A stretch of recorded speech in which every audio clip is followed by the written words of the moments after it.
Hello friends, Radhe Radhe. Welcome to my channel. आज मैं आपके साथ में शेयर करूंगी जीवित पुत्रिका की संपूर्ण विधि। नहाए खाए से लेकर के पारण तक की संपूर्ण विधि मैं आपके साथ में शेयर करने वाली हूं। इसके साथ ही मैं आपके साथ में शेयर करूंगी जीवित पुत्र का व्रत कब है, व्रत कैसे किया जाता है, बेटी के लिए जीवित पुत्र का व्रत करें या नहीं, या फिर इस वर्ष पहली बार व्रत कर सकते हैं या नहीं। फ्रेंड्स, जीवित पुत्रिका का व्रत अश्विन माह के कृष्ण पक्ष की अष्टमी तिथि को किया जाता है। यह व्रत सभी माताएं बहनें अपने संतान की लंबी आयु की कामना करते हुए उनके उज्जवल भविष्य के लिए और अच्छे स्वास्थ्य के लिए इस व्रत को करती हैं। फ्रेंड्स, जीवित पुत्रिका का व्रत 3 दिनों तक किया जाता है। पहले दिन किया जाता है नहाए खाए, दूसरे दिन किया जाता है निर्जला व्रत और तीसरे दिन किया जाता है पारण। इस प्रकार से वर्ष 2025 में 13 सितंबर को नहाए खाए किया जाएगा और 14 सितंबर को निर्जला व्रत किया जाएगा और 15 सितंबर को इसका पारण किया जाएगा। बेटियों के लिए जीवित पुत्रिका का व्रत करें या नहीं, तो फ्रेंड्स वैसे तो यह व्रत पुत्र के लिए किया जाता है, ऐसा हमारे बड़े बुजुर्ग कहते हैं, लेकिन यह व्रत मेनली संतान के लिए होता है। अगर आपकी केवल बेटी ही है, आपके कोई पुत्र नहीं है, तो आप यह व्रत अपनी बेटी के लिए भी कर सकते हैं, इसमें कोई भी दिक्कत नहीं है। और जो लोग इस वर्ष पहली बार जीवित पुत्रिका का व्रत रखना चाह रहे हैं, तो आप इस वर्ष रख सकते हैं, कोई दिक्कत नहीं है। इस वर्ष कोई भी अधिक मास नहीं है या फिर मलमास नहीं है। अब नहाए खाए के बारे में जान लेते हैं कि नहाए खाए के दिन क्या किया जाएगा, क्या विधि रहेगी। तो फ्रेंड्स, नहाए खाए के दिन जो स्त्रियां जीवित पुत्रिका का व्रत कर रही हैं, उनको बाल धो करके स्नान करना चाहिए और नहाने के बाद उनको अपने मांग में सिंदूर भी भरना चाहिए। मांग में सिंदूर भरना आज के दिन अनिवार्य है, क्योंकि वर्ष 2025 में नहाए खाए 13 सितंबर को है और उस दिन शनिवार का दिन पड़ रहा है। तो कुछ लोग शनिवार के दिन बाल नहीं धोते हैं और धोने भी नहीं चाहिए, लेकिन चूंकि हमारा व्रत रहेगा और व्रत में कोई वार नहीं देखा जाता है, आप बाल धो सकते हैं। लेकिन फिर भी अगर आपके मन में शंका है कि शनिवार को बाल नहीं धोने हैं, तो आप शुक्रवार को बाल धो सकते हैं, लेकिन फिर आपको शुक्रवार से ही पूर्ण रूप से नियम धारण करना होगा। इसके साथ ही आपको बिना लहसुन प्याज का भोजन करना होगा। भोजन पूर्ण रूप से शुद्ध और सात्विक होना चाहिए। इसके बाद फ्रेंड्स, शाम के समय कुछ ना कुछ मीठा भोजन जरूर बनाया जाता है। आप मीठे पूड़े बना सकते हैं, मीठी पूड़ियाँ बना सकते हैं, या फिर आपके घर में परंपरा के अनुसार जो भी भोजन बनाया जाता है आप वो बना सकते हैं। इसके अलावा फ्रेंड्स, नहाए खाए के दिन शाम के समय जो भी भोजन बनता है, पूड़ी सब्जी, तोरई की सब्जी जरूर बनाई जाती है। उसमें पहले से ही आप थोड़ा सा भोजन चील सियारो जीमूत वाहन जी के लिए, इसके अलावा अगर आपकी सास नहीं है तो आप उनके लिए भी निकाल सकते हैं। अगर आपकी सास है तो कोई बात नहीं है। इसके बाद आपने जो भी भोजन निकाला है उसको आप तोरई के पत्ते पर रखकर या फिर आप केले के पत्ते पर रख करके छत पर रख सकते हैं, यानी 4 जगह भोजन हो जाएगा, चील सियारो जीमित वाहन जी और आपकी सास के लिए। ऐसा माना जाता है कि अगर आपकी सास नहीं है तो वो जिस भी दुनिया में होंगी वो जीवित पुत्रिका का व्रत करेंगी, इसलिए उनके लिए यह भोजन निकाला जाता है। तो इस प्रकार से आपने 4 जगह जो भोजन निकाला है, इसको अपनी छत पर, छत नहीं है तो आप बालकनी में रख सकते हैं। शाम ढलने से पहले आपको यह भोजन छत पर रखना है। तोरई के पत्ते या फिर केला के पत्ते अगर आपको नहीं मिलते हैं तो आप इनको न्यूज़पेपर पर भी रख सकते हैं या फिर आप पान के पत्तों पर भी रख सकते हैं। और फ्रेंड्स, नहाए खाए के दिन जो स्त्रियां व्रत कर रही हैं उनको भी सूरज ढलने से पहले भोजन ग्रहण करना है। सूरज ढलने के बाद इस व्रत में भोजन नहीं ग्रहण किया जाता है। इसके साथ ही फ्रेंड्स, नहाए खाए के दिन जिन स्त्रियों की सास नहीं है उनको अपनी सास के नाम से आटा, दाल, नमक, हल्दी, मिर्च, आलू, तोरई की सब्जी, ये चीजें आपको जरूर दान करनी है। अगर आप ये सभी चीजें नहीं दान कर रहे हैं तो आप उनके नाम से पैसे भी निकाल सकते हैं।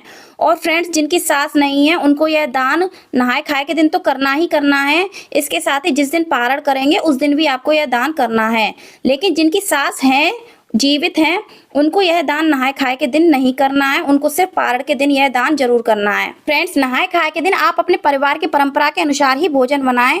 जरूरी नहीं है जो मैंने बताया है आप वही बनाएं। सबके परिवार की अपनी अपनी परंपरा होती है, रीति होती है, उसी हिसाब से आप भोजन बनाएं और खुद ग्रहण करें। हाँ, लेकिन अगर आपको कोई बताने वाला नहीं है, आपको जानकारी नहीं है, तो आप इस विधि से कर सकते हैं, कोई दिक्कत नहीं है। इसके साथ ही फ्रेंड्स, आपने जो भी मीठा भोजन बनाया था, मीठे गुलगुले, मीठे पूड़ी जो भी बनाया है, वो आपको अपने परिवार के सभी सदस्यों को जरूर खिलाना है खाने के साथ में और खुद भी खाना है। अब अगले दिन किया जाएगा निर्जला व्रत, यानी 14 सितंबर को इस वर्ष निर्जला व्रत किया जाएगा। तो जो लोग व्रत करने से पहले सरगी ग्रहण करते हैं, जिनके यहाँ सरगी खाने का नियम है, तो आप सुबह 4 बजे से पहले सरगी खा सकते हैं, उसके बाद आप व्रत कर सकते हैं।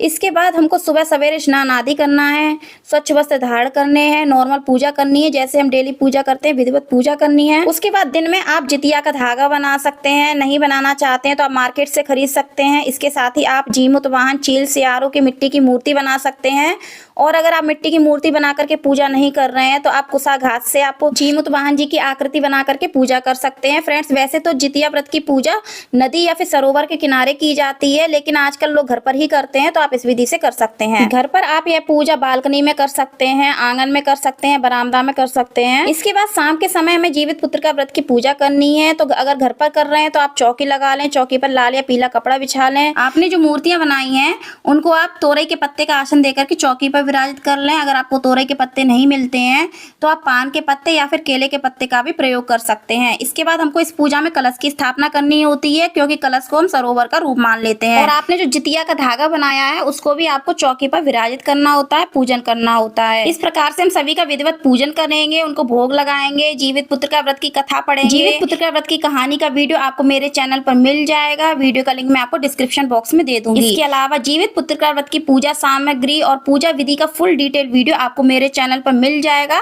वीडियो का लिंक मैं आपको डिस्क्रिप्शन बॉक्स में दे दूंगी। इस प्रकार से पूजा हो जाने के बाद आपने जो जितिया का धागा पूजा में रखा होता है उसको आपको अपने बच्चों को पहनाना होता है। जितने आपके बच्चे होते हैं उतने ही जितिया के धागे में बनाने होते हैं, उनका पूजन करना होता है। पूजा हो जाने के बाद यह जितिया का धागा में अपने बच्चों को पहनाना होता है। कुछ लोगों के यहाँ निर्जला व्रत वाले दिन ही अपने बच्चों को पहना देते हैं और कुछ लोग पारण वाले दिन अपने बच्चों को पहनाते हैं। आपके परिवार की परंपरा के अनुसार जिस दिन यह धागा बच्चों को पहनाया जाता है आप उस दिन यह धागा अपने बच्चों को पहनाएं। इसके बाद फ्रेंड्स, शाम को पूजा हो जाने के बाद आप व्रत वाले दिन रात में सो भी सकते हैं, ऐसा कोई नियम नहीं है कि इसमें जगना है। इसके बाद फ्रेंड्स, हमें अगले दिन पारण करना है, यानी कि 15 सितंबर को हमें पारण करना है। तो हम सुबह सवेरे जल्दी उठ जाएंगे, स्नान आदि कर लेंगे और स्वच्छ वस्त्र धारण करके हम नॉर्मल पूजा कर लेंगे। इसके बाद फ्रेंड्स, मैंने जो भी दान करने को बताया था, जिनकी सास है या फिर नहीं है, उन सभी को चावल, दाल, आटा, हल्दी, आलू, मिर्च, सब्जी, तोरई की सब्जी व्रत का पारण करने से पहले दान कर देनी है। इसके अलावा अगर आपके यहाँ पारण वाले दिन बच्चों को जितिया का धागा पहनाया जाता है तो आप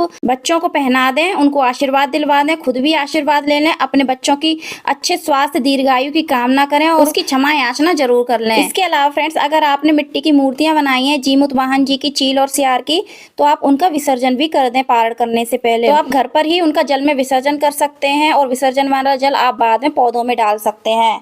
इस प्रकार से आप उसके बाद अपने व्रत का पारण कर सकते हैं। तो पारण आप कुछ भी मीठा खा करके कर सकते हैं, लेकिन भोजन आपका ताजा होना चाहिए। आपके यहाँ जो भी पारण के समय भोजन किया जाता है आप वो खा सकते हैं, व्रत का पारण कर सकते हैं। अब फ्रेंड्स, बात रह जाती है चौकी की। चौकी कब हटानी है? तो आप चौकी सूर्यास्त से पहले कभी भी हटा सकते हैं, सूर्यास्त के बाद आप चौकी नहीं हटा सकते हैं। तो चौकी पर जो भी फूल, पुष्प आदि यूज हुए होते हैं उनको हम पौधों में डाल देते हैं, जिससे वो खाद बन जाते हैं।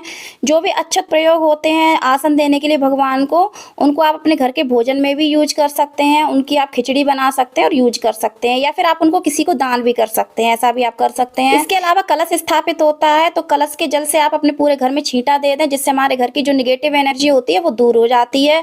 और बाकी का जो कलश का जल होता है उसको आप अपने घर के पौधों में डाल सकते हैं। इसके बाद कलश में पड़ी होती है हल्दी की गांठ, सुपारी, आप उनको दोबारा पूजा में यूज कर सकते हैं, या फिर आप अपने घर के किचन में हल्दी को यूज कर सकते हैं। जो सिक्का होता है आप उसको अपने घर की तिजोरी में रख सकते हैं, नहीं तो आप किसी कन्या को या फिर ब्राह्मण को दक्षिणा के साथ में दान कर सकते हैं। चौकी का जो कपड़ा होता है उसको आप वापस से फिर से पूजा में यूज कर सकते हैं। इसके अलावा जो जल का लोटा रखा होता है चौकी पर, उससे आप सूरज को अर्घ दे सकते हैं। इस प्रकार से आपको चौकी हटानी होती है। तो फ्रेंड्स, उम्मीद करती हूँ आपको हमारी वीडियो अच्छी लगी होगी। कैसी लगी कमेंट करके जरूर बताना। अच्छी लगी हो तो लाइक करना, ज्यादा से ज्यादा शेयर करना, चैनल को सब्सक्राइब करना और कमेंट में राधे राधे अवश्य लिखना। धन्यवाद। फिर मिलते हैं किसी नई वीडियो के साथ में। राधे राधे।